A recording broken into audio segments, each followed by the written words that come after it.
Bonjour à tous, c'est le petit frère noctambule du Lyon Urban Trail. Le Lutte by Night aura lieu ce samedi 5 novembre à Lyon pour sa 3e édition.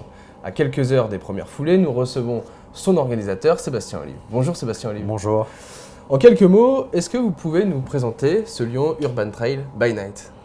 Effectivement, vous l'avez dit, c'est le petit frère du Lyon Urban Trail 2 jours qui a lieu en avril et qui va fêter sa 10e édition. Donc l'idée c'était effectivement d'offrir la ville à une autre période de l'année et dans un autre contexte qui est la nuit, en tout cas le début de soirée, et de voir la ville différemment et d'aller sur d'autres territoires sur lesquels on ne va pas forcément dans la version 2 jours. Ça change les sensations de courir de nuit? Courir de nuit, ça change les repères plus que les sensations. Donc on voit un peu moins et les montées et les descentes, mais c'est surtout hyper ludique de courir la nuit. Et voilà, c'est un peu décalé et ça offre ses charmes et ça fait découvrir notre ville, dite ville des Lumières, d'une autre façon. Et ça la fait découvrir en courant, ce qui est aussi l'objectif initial de ces événements-là, c'est-à-dire de faire découvrir la ville. Ça doit être du tourisme, mais du tourisme un peu sportif, mais du tourisme quand même. Le Lyon Urban Trail, c'est, alors vous me corrigez si je dis des bêtises, 7000 dossards, 6000 marches, 2 parcours, 14-26 km. Justement, ces dossards, est-ce qu'il en reste? Il en reste à peu près 500 ce soir.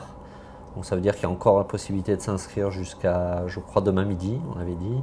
Et après s'inscrire sur place. Donc il restera, je pense, quelques dossards sur place, tout à fait. Quel est le profil des coureurs généralement? Tout le monde peut venir? Le profil est effectivement très varié, c'est-à-dire qu'il y a effectivement des personnes qui viennent sur une longue distance, qui est de 26 km, pour faire une performance ou pour être accroché au chrono.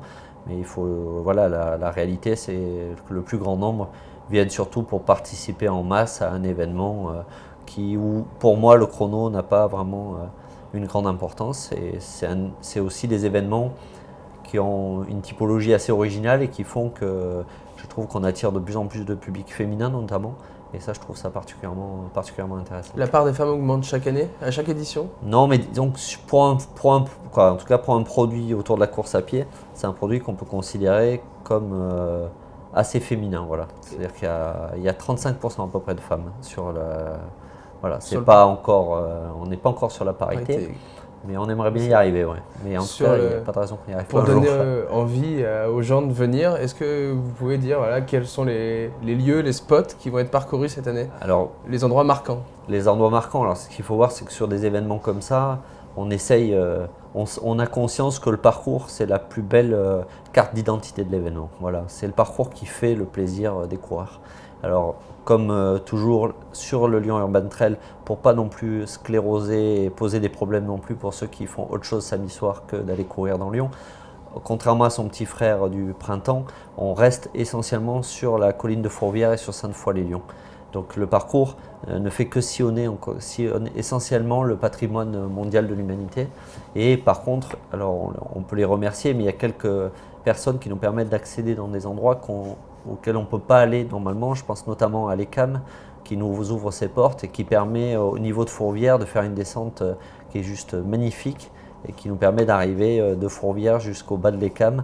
Et ça, c'est une descente malheureusement qu'on ne peut pas faire.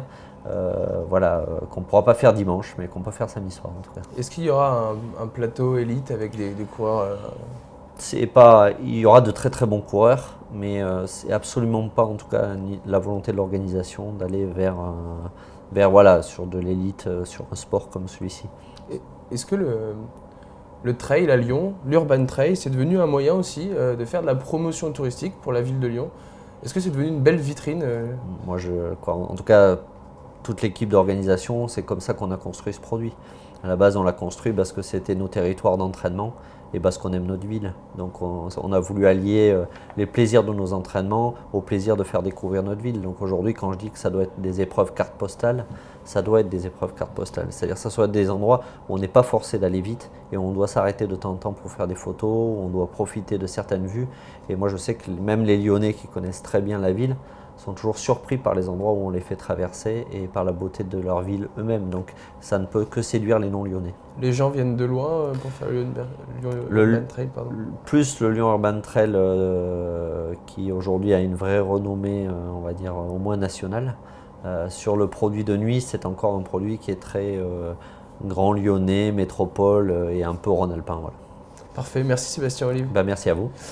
Pour tous ceux qui veulent aller faire le Lyon Urban Trail by Night, c'est ce samedi 5 novembre à partir de 19h45 pour le premier départ. 19h15 le premier départ. 19h15 le premier départ.